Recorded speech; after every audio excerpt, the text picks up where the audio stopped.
30, verse 10.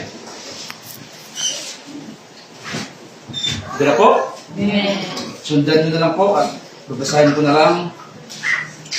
Sabi dito sa verse 10, I have not hid thy righteousness within my heart. I have declared thy faithfulness and thy salvation. I have not concealed thy loving kindness and thy truth from great congregation.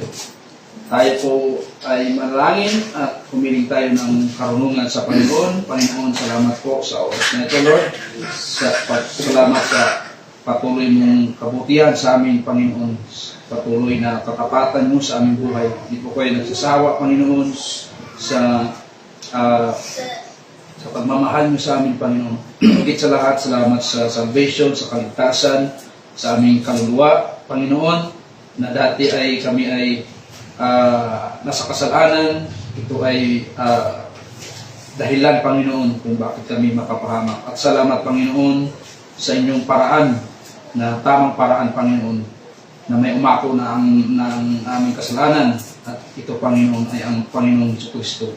Salamat, Panginoon, sa kaligtasan na hindi na kami ang naghihirap, Panginoon. Hindi na kami ang gumawa. At kami ay tumugon lamang at nanampalataya sa platang ginawa ni Kristo, Panginoon.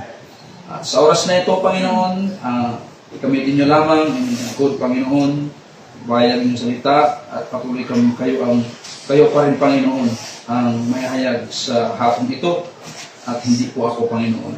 Tulungan niyo po ako at ang bawat isa na maunawaan lubos ang inyong mga salita. Sa hapong ito, ang ating pong ayon sa ating binasa, ay ang sabi dito ay, kung babasahin natin sa Tagalog, yung Tagalog dito, hindi ko kung iba tayo sa Tagalog. Iba-iba kasi ang diglot eh. Kasi dito sa Tagalog ko, saan ba yan? Hindi ko ikinubli ang katwiran sa loob ng aking puso. Aking ibinalita ang iyong pagkatapat at iyong pagliligtas. Hindi ko inilihim ang iyong kagandahang loob at ang iyong katotohanan sa dakilang kapisanan. Bilang mga mananampalataya, bilang sa panahon ng biyaya, kung tayo ay totoong naligtas at tayo ay totoong mga anak ng Diyos, ay sana mga kapatid ay makita nawa ang katwiran ng Panginoon sa ating buhay. Diba po?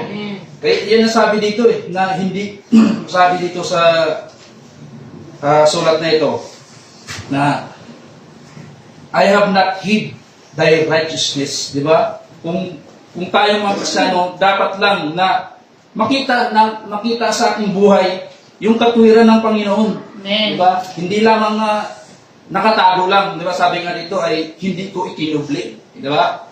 At tayo maligtas, yan ang inaasahan tayo ng Panginoon na magmanifest sa ating buhay yung kanyang katwiran. Diba? Sa atin sana makita ang katwiran ng Panginoon sa ating mga totoong ligtas. Diba? At yung kagandahang loob ng Panginoon, diba? Yung kagandahang loob, yung tayong naligtas, tayo ang binigyan ng kaligtasan. Kagandahang loob na ng Panginoon yan Diba? Na huwag sanang manatiling nakatago lang sa buhay natin. Diba? Kailangan sa ating mga tunay na ligtas, kung talaga tayo ay tunay na ligtas, makikita yung kagandahan ng loob ng Panginoon. At at sa bandang huli, sabi niya, yung kanyang katotohanan. Diba? Yung kanyang katotohanan na matapang tayong isiwalat yung katotohanan. Diba? Huwag natin itago na manatiling nakatago lang na para ka lang estatwa na Kristiyano. Diba? Naligtas pala tayo Dapat mag-manifest sana sa ating buhay. Diba? Para naman maniwala yung tao just in case kung mag-share ka ng gospel. Diba? Mabilis lang papaniwala ng tao kapag nakita rin sa buhay natin yung katwiran at kagandahan ng loob at katotohanan ng ating Panginoong Jesucristo. Diba? Right. Sa Ephesians 5 verse 8, sabi na dito, for we were sometimes darkness, di ba? tayo ay nasa kadiliman, but now you are light in the Lord. Walk as children as light. Pag-usapan natin ngayon yung ating paglakad bilang anak ng kaliwanagan. Diba? Same as anak ng Panginoon. Diba? Pag-usapan natin ang paglakad natin sa bilang mga anak ng Diyos o children of light. Diba? 2 Corinthians 4 verse 10, always bearing about in the body the dying of the Lord Jesus, that the life also of Jesus might be made manifest in our body. And verse 11, for we which live are always delivered unto death for Jesus' sake, that the life also of Jesus might be made manifest in our mortal flesh. Life of Jesus might be manifest in our body. Diba? Na bilang mga manampalataya na nawa ang makita sa atin ng mga tao ay yung buhay ni Kristo sa atin. Sa ating buhay. Diba? Habang tayo ay namumuhay sa mundong ito, yung nakapattern kay Jesus Christ, yung ating pamumuhay. Diba? Yung pag makita. Huwag natin, huwag manatili lang. Diba? Ilabas natin yung katwiran ng Panginoon. Ilabas natin yung kanyang kagandahang loob. Di ba? Yung sabi ng Psalms 10 verse 10. Diba? Life of Jesus might be manifest in our body. Yan yung inasahan ng ating Panginoon eh. Di ba? Tayo naligtas ay hindi pwedeng basta ligtas ka na. Di ba? Di yung tayo mismo magkaroon ng bakit ba ako naligtas? Diba? Ano ba purpose? Diba? Diba? Merong kasunod. Kasi ligtas ka na eh. Ligtas ka na eh. Dapat ang kasunod doon, yung Ephesians 2 verse 10. For we are His workmanship, created in Christ Jesus unto good works, which God hath before ordained that we should walk in them. Diba? Created in Christ unto good works. Diba po? Hindi yung basta naligtas ka lang, natuwa ka lang na, nalaman ko yung totoong kaligtasan. Ligtas na ako. Kasi tama na may sinumpalataya na eh. Di ba? Pero pagkatapos nun, wala makita sa buhay mo. Yes. Na nagmamanifest yung sa buhay mo, na makita mo sa buhay yung mga good works na inaasahan nating Panginoon. Kasi maraming kalaban mga kapatid eh.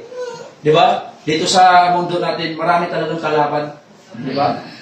Itong pag-worship lang natin, maraming nagmamak. Di natin alam eh. Hindi naman ako nagda-judge. Pero maraming kinukutyak tayo. Pero ano pa kailan natin kung pinukutyak tayo? Kung ang Panginoon niya kinukutyak sa bansang, yung bansang nasusunog.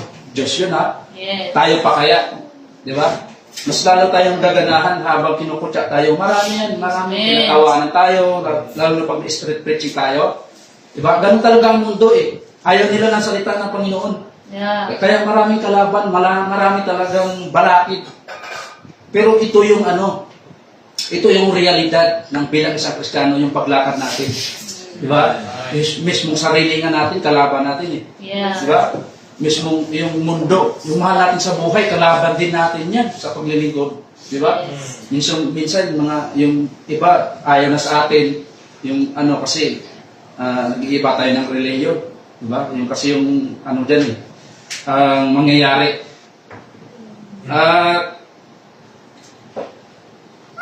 Romans 6 verse 4, therefore we are buried with Him by baptism unto death, that like as Christ was raised up from the dead by the glory of the Father, even so we also should walk in newness of life. We should walk in newness of life. Lumakad tayo sa panibagong buhay, mga kapatid. Di ba? Meron na natili pa rin sa atin ang ating old nature. Pero binigyan tayo ng panibagong buhay. Dito tayo lumakad sa panibagong buhay. Huwag na tayong lumakad sa dati. Diba? Yung mga dati nating kaugalian. Diba? May ugali tayo noon na parang na-enjoy ka pa noon na ipamuhay mo yung lakad na yun. Pero nung nalaman mo yung katotohanan, dapat kamuhian na natin yun. Yeah. Dito na tayo sa panibagong buhay. Di ba? Newness in life. Ang sabi nga dito sa, mabilis lang to. Ang sabi nga dito sa 2 Corinthians 5 verse 17, therefore if any man be in Christ is a new creature, all things are passed away. Behold, all things are become new. Di ba? Nung na-in Christ ka na, kasabay na yun. Kasabay na yun yung new creature mo. Amen. Kasi sabi nga ni Pastor na dati wala tayong pag-asa. Yeah. Di ba? Tayo ay mga alien. Kaya pala yung mukha ko pag ano. Tayo ay dating mga alien. Then yung alien pala talaga na sa ibang ano. Tatawag na alien ko. Hindi nga pala taga-earth. Tayo. Pero tayo, alien din tawag sa atin. Kasi hindi tayo taga rito pala. Amen. Yun yung Yes. ibig sabihin doon. Nung na-increase ka, kasabay na yun, new creature. Pero yung old nature natin, nandito pa rin. Kaya labanan eh. Yes. May laban ng spiritual. Kapag hindi ka pala simbahan, hindi ka pala basa, at wala kang kaunawaan, talo ka sa inyong So, old creature, Amen. old nature. Di ba? Kailangan talaga. Kailangan may pamuhay natin ang salita ng Panginoon.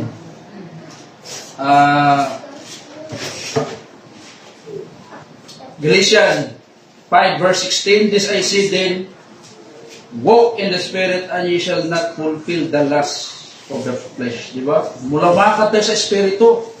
Di ba? Huwag tayong lumakad sa gusto lang ng laman natin. Di ba? Walk in the Spirit. Ito talaga yung ini-emphasize. Marami itong words kung i-ano ko sa Bible app, yung walk in the Spirit. Ang dami itong malabas talaga. Walk in the Spirit. Kasi yun talaga ang mga Kristyano dapat lumakad tayo sa Espiritu. Dahil nabubuhay tayo sa Espiritu eh. Di ba? Walk in the Spirit. Di mo pwedeng nabubuhay ka sa Espiritu pero lumakad ka sa laman. Hindi Yeah. Walk in the Spirit. yes. Di ba? Tapos, ito naman. Galatians 5 verse 22. If we live in the Spirit, ito yung sinasabi, let us also walk in the Spirit, di ba? Kung nabuhay tayo sa Espiritu, lumakad tayo sa Espiritu. Yeah. Para hindi magkontra. Di ba po? Yun naman talaga eh. Ito lang naman talaga ang goal natin dito sa mundo. Yung paglakad. Bagamat nasa laman, yung laman natin, hindi natin ito ipamuhay sa kasalanan. Ipamuhay ito natin sa tawag nito, sa Espiritu. Di ba? Sa salita ng Panginoon. Amen. Amen. Diba? Ephesians 5 verse 15, saying that ye walk circumspectly, not as a fool, but as wise. Diba? Lumakad tayo ng, anong Tagalog? But as wise. Marunong. Lumakad tayo. Hindi tayo lalakad sa kamangmangan. Kunya lumakad tayo sa karunungan. Di ba po? Yan. Kaya, yun yung sabi kanina sa Psalms na huwag natin itago ang kagandahan ng loob ng Panginoon. Amen. Di ba? Kasi kung nakatago, ano na lang ang inbin lang yung pagkaligtas mo kung nakatago lang. Yeah. Di ba? Inbin lang. Walk as wise. Pero, paano ba ang minsan kasi ang na-preach ko dati, yung pumipigil talaga sa paglago sa isang Kristiyano, kasalanan talaga. Amen. Diba, na-preach na ako nung dati na ang pumipigil kung bakit mabagal ang paglago ng Kristiyano, ay minsan, hindi lang minsan, kasalanan. Diba, kasalanan na nagagawa natin. Na nandito tayo sa mundo, kalaban talaga natin ang mundo, sarili natin. Yes. Sa amin, mga nasa trabaho, maraming kalaban kasi unbeliever nasa labas kalat. Maraming mga tokso, di ba?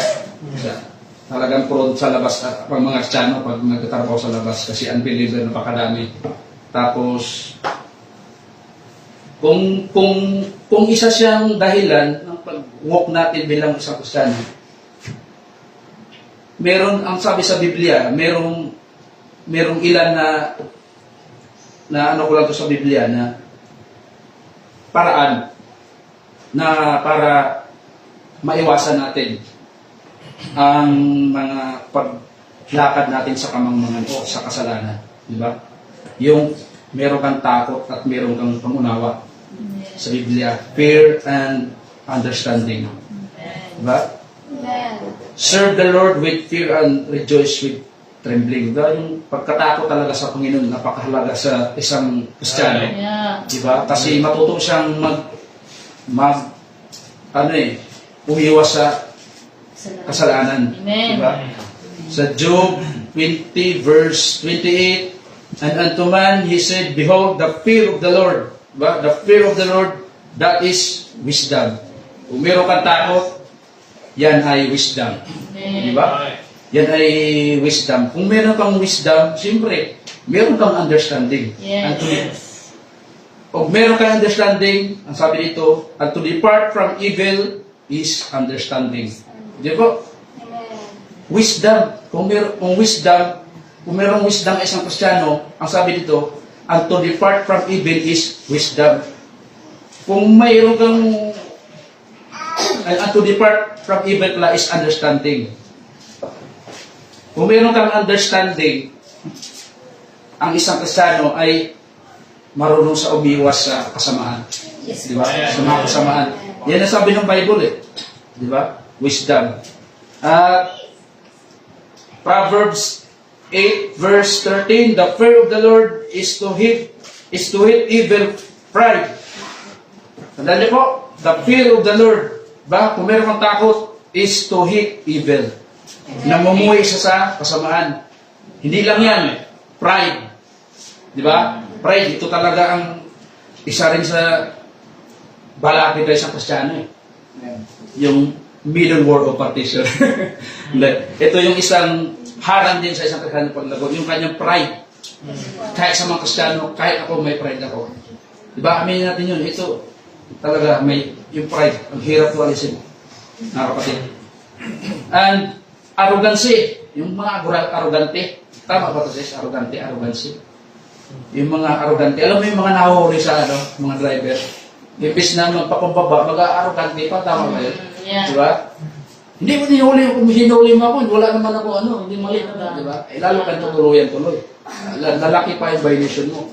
Diba? Sa mga Kristiyano, sa mga driver na Kristiyano, ay kung meron ka naman talagang mali, ibigay mo license mo. Yeah. Bilang isang Kristiyano. Sumunod tayo sa batas. Diba po? Hindi yung, bigyan kita na abala lang kasi yung magtubos ka. Bigyan mo ng, hindi ka dumaan sa tamang proseso. Diba? Tapos Kristiyano ka. Diba po? Pangit. And the evil way and from forward mouth I do hate. Diba? Ang ganda talaga pala pag mayroon kang takot sa Panginoon. Yeah. Diba? To hate evil. And, lapit na. Proverbs 16 verse 6. Proverbs 16 verse 6. Sa pamagitan ng kaawaan at katotohanan ay nililinis ang kasamaan at sa pamagitan ng pagkatakot sa Panginoon ay hiwalay. Humihiwalay ang mga tao sa kasamaan, di ba? Depart from evil na naman. Di ba? Ang pagkatakot sa Panginoon ay humihiwalay ang mga tao sa kasamaan. Di ba? Lang talaga pag may takot ang isang Kristiyano, humihiwalay. So, makagawa niya na makikita niya ang consequence noon ay makikita na itong Kristiyano ito ay pinapamuhay talaga ng Panginoon. Kaya meron siyang takot, meron siyang kaunawaan sa salita ng Panginoon. Pamuhay niya kasi naunawaan niya eh. Yeah. Di ba? Ang daming matatalino ngayon sa circular pero walang kaunawaan sa salita ng Panginoon. Yes. Di ba? At puro lang pilosopo yung mga pinagagawa nila. Last verse. The fear of the Lord is beginning of wisdom. Ito yung sikat din na verses. Diba? The fear of the Lord is beginning of wisdom. And a good understanding. Good understanding have all they that do His commandments. Di ba? Magagawa niya ang kalooban ng Panginoon, ang inuutos ng Panginoon kapag mayroong understanding ang isang Kristiyano. Di ba? So, yun lang. ano lang tayo, go lang tayo. Diba? Huwag tayong maapektuhan. Diba? Huwag na tayong nakatago lang ang kaloob ng Panginoon. Inasahan tayo ng Panginoon eh. Ito yung mga Kristiyano na maipamuhay natin ang salita ng Panginoon. Amen. Diba po? Na tulungan nawa tayo ng Panginoon kasi di naman tayo din mga kakasala pa rin tayo kung sa katawan pa. Kaya patuloy tayo nag-aaral eh. Diba? Patuloy tayo nag-aaral. Mga doktrina natin dito ay huwag sana nating mamiss ang mga doktrina. Di ba po?